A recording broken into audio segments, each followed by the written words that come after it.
Businesses today are experiencing many new opportunities, but many new pressures. Learning the best ways for your business to survive and thrive in today's ever-changing social and economic environment, it's more important than ever. Today's episode is the first of two designed to help you understand how to position yourself and your business for success. Hi, I'm Larry Kortkamp. Welcome to Biz Pointz TV, where we talk about new and trending business topics, smart technologies, and the people that are having an impact on our local communities. Create a stronger and more dynamic business. Larry Kortkamp, founding partner at the Kortkamp Group, talks with industry insiders about trending topics moving the needle for local business today. Here's your host, Larry Kortkamp. Welcome back. As a business consultant, I've seen the good, the bad, and the ugly in business. I found that the best time to evaluate the health of your business is right now. And to do a real evaluation requires outside help from experts in their field of knowledge and experience. So, helping me to discuss everything business today are two friends. Richard Gadberry, Senior M&A Advisor for Murphy Business and Financial Corporation, and Craig Cowles, Certified Planner and Founder and CEO of Entercraft. Welcome to the show, guys. Thank you much. Appreciate it. Richard, I thought we'd just start with you. We say M&A, but it's also buying and selling of businesses, right? Right. So when we're buying and selling businesses, the first thing that somebody comes in, they say, I want to sell my business, you're actually taking on the role of almost a CPA at that point, because you're asking for financials. Financials. What does your business look like on paper, right? Yeah. So walk us through a little bit of what you typically see and what you'd rather see. Okay. Well, so our first goal is to like take a physical, like you were going to the doctor's office to get a physical. So we want to, look at your tax returns and financials and see what the market value is of your business, so that you have a goal. The seller would have a goal of retiring, selling to buy another business or whatever. So let's make sure that the business that you're selling could match that goal. That's really the first step in the process. And how often do those actually match? Oh, about half the time. Really about half the time. There's some that say, I don't know, I'd hope you'd tell me, but most times they have a number that they've back of the envelope, or maybe Craig had said, hey, it's 3 times your earnings, and they don't know what earnings is. They think it's revenue. And Correct. Right. Yeah, they think it's the wrong approach to determining exactly what your business value is actually worth, Right. because they think they're always overestimating. Right. So that's the first step. Is, how do we bridge the gap between your expectations of what you think you're going to get to the reality of the market? How many people wait too long to try and go through? One of the things I wanted to touch on in this show is it really doesn't matter if you're selling your business, plan to sell your business or not. The information that you need to sell your business is the same information you need to run an efficient business and a profitable business. Exactly. That's a very, very important point, and I'll tell you why. Most business owners believe that their business, they have to run it first in this incubator the way they think it should run. They come from an environment of, well, I'm going to do this myself. I'm better at it. So you have to look at where they come from. But are they a crafter, what we call a crafter, which is a person who's designed to run a business themselves, and they just want to do everything? The real business owner, if you think of it as a mountain climber, that's a person who actually takes a look at their business and says, I want to create something of value. I want to create a team, and I want to run that team, and I want to create something for the community that people can talk about, so they have a reputation. That's what a real business value is all about, in my mind. And I think you're exactly right. And when we see profitable businesses or businesses that have lasting power over time, it's because they were thinking different things at the very beginning, and they're positioning that business from early on to go to these other places. If I'm really good at landscaping and my business is landscaping, and I go out and I'm just doing it because that's what I enjoy to do, they're starting actually from a bad point. It's a crafter right from perspective. the jump, right? Yeah, I'm going to dig the hole, I'm going to put the plant in, I'm going to water it, I'm going to hire a few guys to help me, but there's no process they've built. Exactly. There's you nothing have to know there. your numbers. You really need to know your numbers. And Yeah. whether you're thinking about selling or you're trying to bid on a large job, if you don't know your numbers, then how do you know you're profitable? That's really the key. And that's kind of the first step of understanding it, what my business might be worth.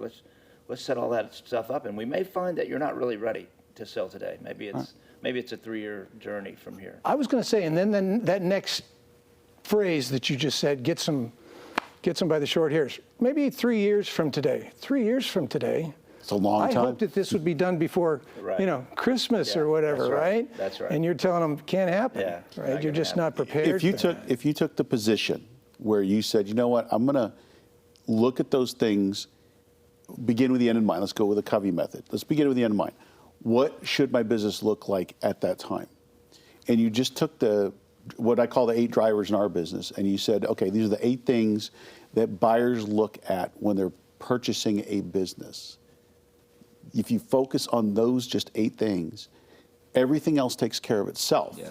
It really does. You don't have to worry about the things and you constantly refine and improve it as you go along. But as long as you tailor it, and this has been done, I don't know how many studies we have now, a couple thousand at least business sales to draw the data from, that says, hey, look, I think it's really important that you not be the center of everything. Yeah, I and think the issue is what he's coming at is that's an exit strategy.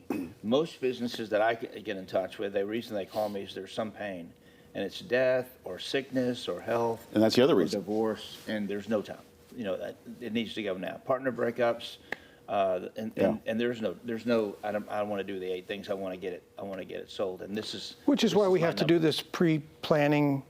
You have to plan for something that may or may not come up. And I've talked to very few small to mid-sized businesses that plan on, this is it. My kids are going to get this. It's what I love to do. I'm going to do it forever. It's like, Okay. They really don't. Well, they're not thinking of what Richard just chronicled, right? Yeah. You were going to do it forever, except you just fell down this flight of stairs yesterday, and now you can't walk anymore. Okay. Or your kids, they want to be artists. They don't want to do mechanical stuff in your, Right. workshop. No, you have to be prepared. So you have to prepare for all which they just flat out don't, they think they'll get to it tomorrow, and it just doesn't. In his business, the number one, like he said, the number one reason is they come is the 4 Ds: departure, death, divorce, or what's the 4th D? I'm losing now. But anyway, the point being is those 4 areas are the reason why they show up is because one of those Ds is triggered. Yeah. Right. And here's what tends to happen, at least what we've discovered with these business owners. If they prepared their business, there's 2 things that happen. Well, let's go back. We'll take it back one step. There's 2 reasons that people leave business: health leaves them, or will to work leaves them. It's one of the 1 or 2 things. That's right. When your business isn't prepared, and you go to him, and he looks at the value of business, he goes, "There's no value here." Or he says, "Why do you want to sell your business?" "I'm tired of it." You're gonna say what? I'm going to say, well, let's take a look at your financials and see what it's worth. Yeah. Because it's worth what it's worth. It's not worth some number that you're coming up with. The most valuable businesses are the ones that you don't want to leave. You just don't. I've heard Richard say that too many times. Yeah. People don't leave businesses. They don't shut down a business that's profitable. Well, No, that's it's hard. not exactly true. If you think about several things that happen. So we decided to start a business, and we're going to work 7 days a week. We're going to work 15 hours a day. We're going to do everything we can do to get that business off the ground. And then we're going to start making money. And then when we start making money, we're going to join country clubs and buy toys. And we're not doing that anymore. We're working 30 hours, and we're depending on managers and people that we employed that are not doing what we did when we started this business. And so the business starts tailing. And it's about 7 years. Richard, that's an excellent point, and I'd like to get more into that in our next segment. We're going to take a short break, but we're going to be right back to continue this conversation after these messages from our sponsors. A polished look says a lot about you. In under 3 seconds, that first impression can open and close doors. Japrive has the brands you love to wear. Style & Company, Pistola, Aiden, Vince Camuto, and more. 165 labels with fit that flatters. Japrive.com. Japrive ships from Farmers Branch, Texas. Ask us about local DFW fashion shows that bring Japrive right to you. Upscale fashion doesn't have to be expensive, and you don't have to dig through racks of clothes that end up damaged and missing buttons from being tried on over and over and over again. Japrive.com is your answer to fine clothing in casual, career, and formal wear. Make a name for yourself. Do it in style. Japrive. Japrive.com. Name brand apparel without the department store prices.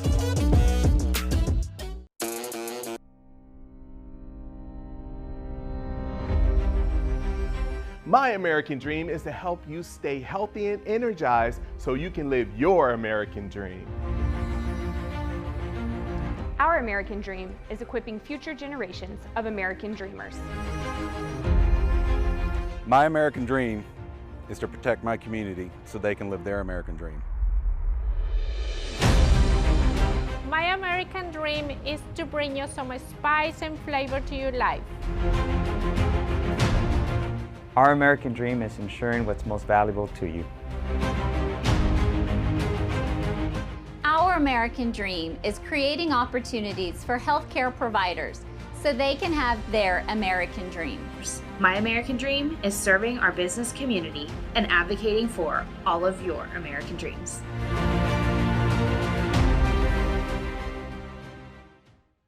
Business runs on technology, and human beings are creatures of habit. Unfortunately, not all our habits are good. Technology, when it works, is supposed to make our lives easier, creating routines that allow us to protect customer data, track our progress, forecast the future, communicate better, and move much faster. So, you need technology solutions that work when you're not working, or simply not paying attention. Smart technology solutions, making the complicated uncomplicated. Hi, and welcome back to Biz Pointz TV. Today we're talking with Cowles and Richard Gadberry about how to make your business even better than it is today. When we went to break, Richard kind of was starting a new line for us, and we were kind of going through this methodology, Craig, about a business, right? Yes, we were. And we started out with defining the problem, and I think we've defined the problem in our first segment. There's lots of problems. What comes after defining the problem? Got to offer some solutions based on, I think, on what you can do to improve your own business from real world examples. I was talking with, I think, I've got a real world example if you want. Well, we can actually tell too. Richard was telling one during break. Okay. And you were telling about somebody that incurred a death in the family, or? Yeah, so here's a situation where you get a call from the family who says, my dad has a really nice business that he ran, and he died 3 weeks ago. He passed away, and the children have their own careers, and nobody wants to work in the business, and so now they have a situation. And here's an area where the owner has all the intellectual property in his head and not on paper, and finding that replacement guy, or putting the business on the market, and who owns the business now. So there's a lot of legal issues, probate issues, and all those kind of things that nobody planned for. And so, getting involved in those situations, you have to determine whether you can take it to the market and get it sold, who would buy it, is the equipment in great shape or not, and it's just a real nightmare. Probably a sizable. I'm sure it is, and we're doing a disservice, right? Yep. As the business owner, I know most of his thoughts, most of his life, where I'm going to give it to my kids, my family. They're going to live off my things that I've invested in. But it's like creating a will. How many people actually do create a will? Very few. So they don't succeed in almost the one thing that they had tried to succeed in, and they failed at that simply because they didn't sit down and do the planning phase to it. And Craig, you had another similar story, or a story about a business?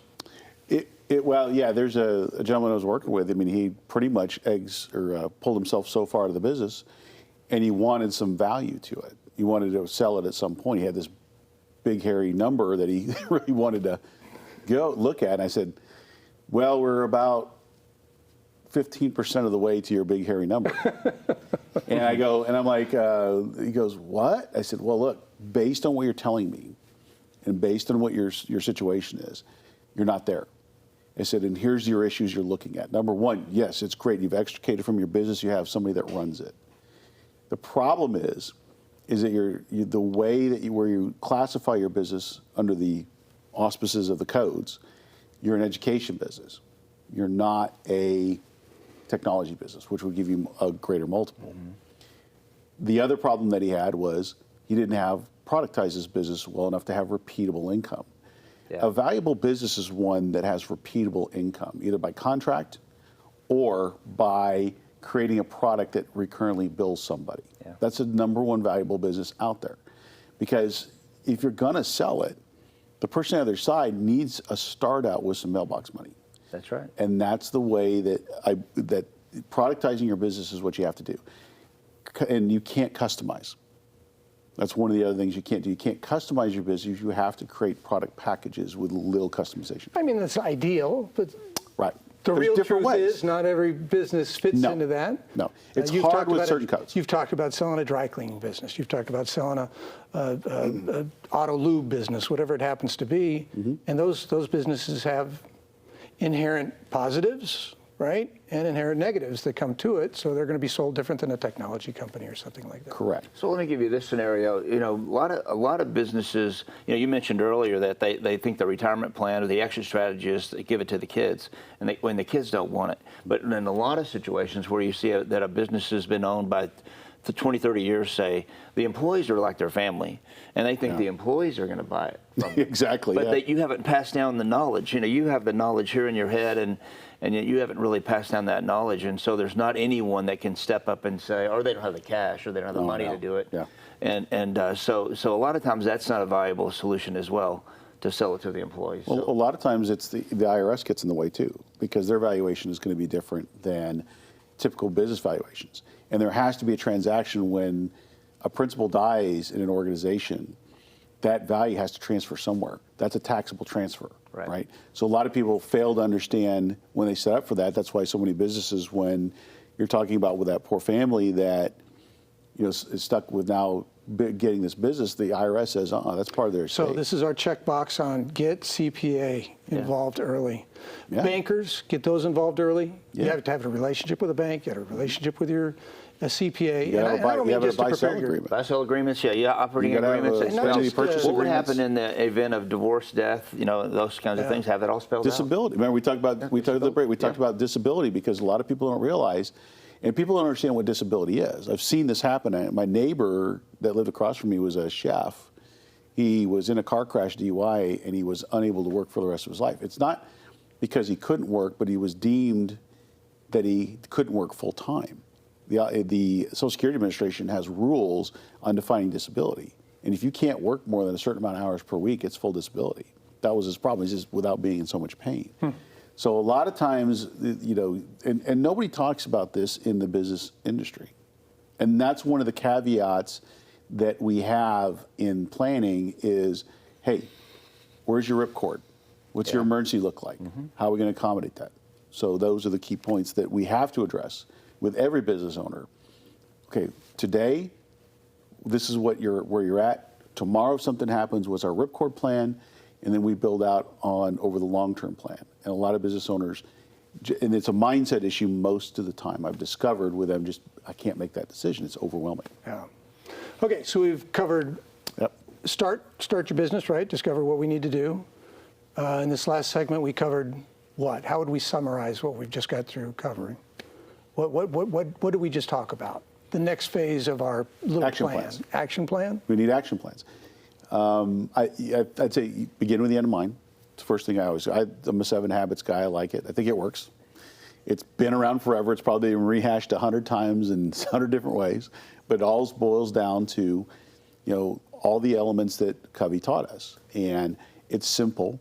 It's realistic. People can learn it. And it's not really difficult to put together. Okay, but that one is a little bit more involved. Correct. Let's do that after the next break. Sounds good. You know, local business is the lifeblood of the programs that we produce here on the OBBM network. And before we go to our next break, I'd like to acknowledge 2 of those businesses. The furnishings that you see here on the Biz Pointz TV set are from Office Furniture Source. And of course, the amazing Grace Point Media crew who make sure that all this looks great every single time. We'll be right back. 90% of news outlets in the United States are controlled by 6 corporations. They're not out to tell you the truth of what's happening. They're out to tell you the picture of the world that they represent. The mission of the Epoch Times is to chase the truth, to ground all statements in facts, and prevent people from being misled.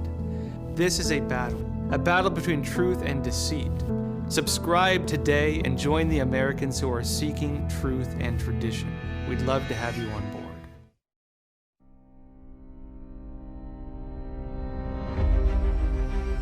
My American dream is to help you stay healthy and energized so you can live your American dream. Our American dream is equipping future generations of American dreamers. My American dream is to protect my community so they can live their American dream. My American dream is to bring you some spice and flavor to your life. Our American dream is ensuring what's most valuable to you. Our American dream is creating opportunities for healthcare providers so they can have their American dreams. My American dream is serving our business community and advocating for all of your American dreams.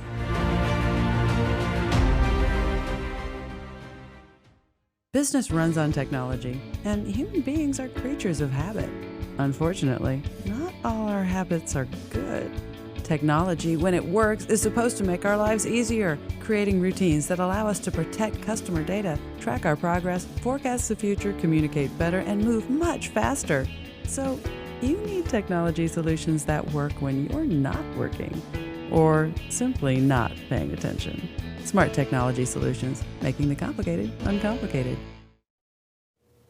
Hi, and welcome back. This is our final segment on today's show, and I'm going to tell you right now, we didn't get a chance to cover everything. So I'm going to ask these two guys to come back and do another episode for me in the future so we can cover some of the points that we didn't, because what we're talking today is so important, and a lot of these points aren't being really adequately addressed, I don't think. Right. And we deal with a lot of small and family-owned businesses here. And when we were talking about how to transfer that business to your family, that's huge. Nobody does. It's just not being done properly. Mm-hmm. How can we make that more of a stress, other than obviously the points we've covered today, right? Planning, proper documentation, preparing it for sale. So whether you're going to, I always hate to say give it to your kids, but whether you're going to pass it on down to your kids, think of it more in terms of selling it to your kids, because what Richard said earlier, you might want to sell it to the kids, you might want to sell it to your employees, you might want to sell it to a friend, you might want to sell it to a competitor, but the common denominator is you're selling the business. Correct. And every single one of those scenarios is going to require all these pre-planned things to happen that we've already discussed. Well, a lot of those really are not even financial per se. They're really taxation matters. You know, you're creating a substantial tax event. You know, when you gift it or give to your family / children, that a lot of people don't take into consideration. I've seen many times where it's actually hurt the business, when the father thinks he can just hand the keys over to the son to run, you know, Joe and Son's furniture or whatever, and then the IRS comes knocking, and it could be disastrous. I mean, even bankrupt the business. Okay, Mr. Numbers. Craig, obviously you evaluate businesses, right? And you have, by the way, Craig's got a lot of online tools for you as a small business that you can obviously access, and we'll get you some information on that in the show notes on the show. But what's our next step? So we're kind of going through this 7 or 8 step process. Yeah, like you mentioned, the 2 tools. There are a couple tools on my website, but the function of the tools is basically this. One is, let's put a number on your business to find out where it scores in relation to other businesses, because we have a database of tens of thousands of businesses have been sold, and the things that are part of your business. Let's get a score, see your health, like in school. That's all basically. So this is going to be kind of an apples to apples kind of comparison. Yeah, it'll be very apples to apples. If I'm in a dry cleaner, because they ask you because we ask you SIT codes, we ask you those things. Gotcha. The second thing you need is your freedom point, and a lot of people miss this one. The freedom point is basically, hey, at what point do you consider that if you decided you just want to quit, you're happy with what's happened, and you do want to do what you want to do in life, what does that look like for you? How does your business going to fund that as part of that? A lot of business owners are caught in today. The time that they have is very limited. They're not understanding of how to get more time. That's one reason why they don't have a lot of time, is because they can't figure out how to manufacture it, which there is no more time. The point of what the Freedom Point does is it gives you a semblance of how you can make your life look to the end of your own life, and how you're going to take care of those things you've always wanted to take care of. Go back to the reason you started a business. Was it to take care of family? Was it to take care of to have your own time so you could choose what to do? Those are key things that I've done this for long enough to look at people and see the heartache, the pain, the issues that they always have. And I want my mission for business owners is to help them say, you have something of value created. Let's set that on fire. let's not to burn it down. Let's put booster rockets on this thing and launch it into orbit, because you've probably tried it 3 or 4 times, but you just haven't had the right fuel, the wrong weight. You know, you look at these rockets that are going up nowadays, they can master the launch based on the weight of the rocket and how much fuel needs to go on board and how to get it into orbit. The point that most business owners miss is the weight of what they're trying to launch into orbit, and they underfuel.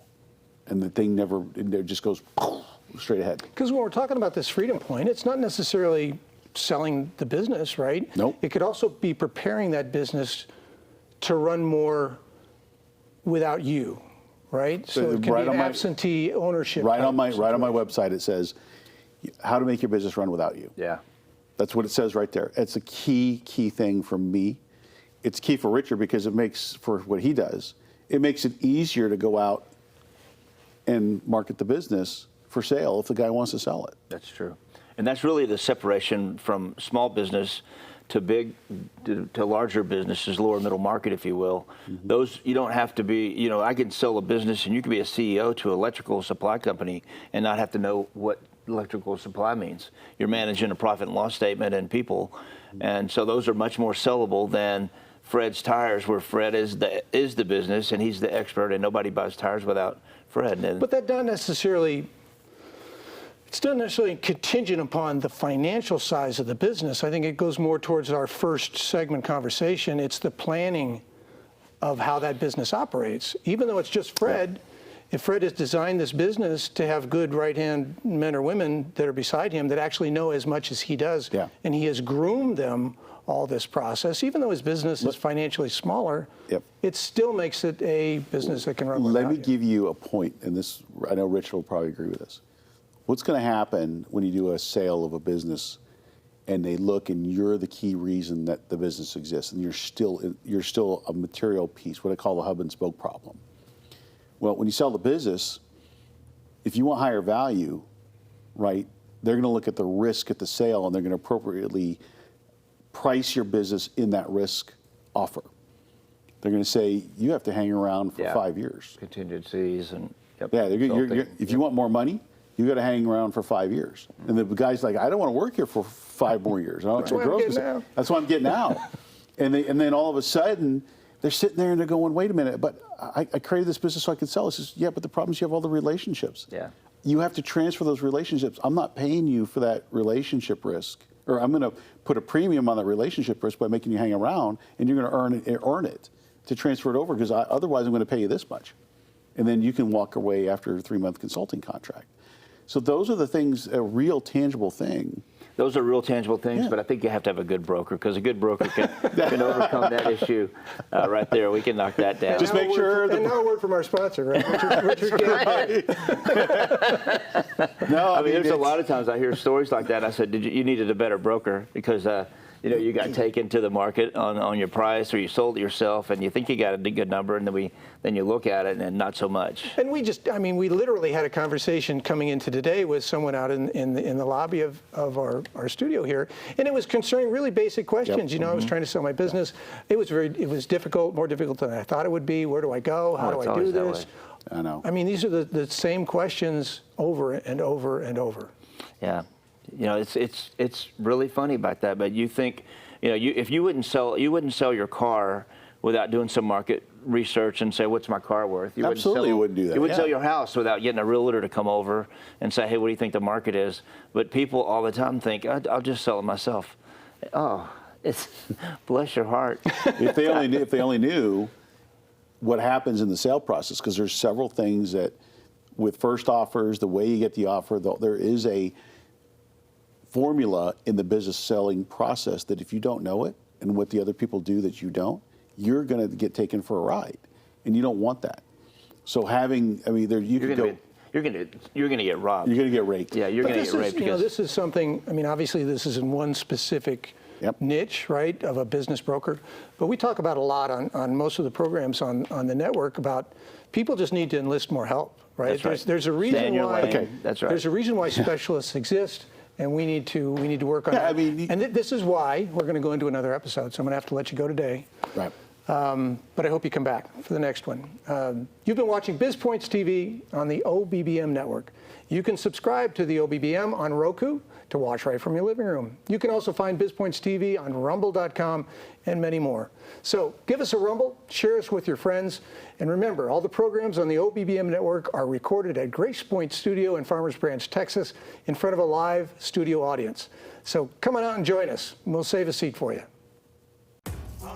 To be a guest or request sponsorship information, contact the Kortkamp Group at 972-824-8001 today. Production and programming information requests for the OBBM network should be directed to Offbeat Business Media by calling 214-714-0495 or send your request to info@offbeatbusiness.com.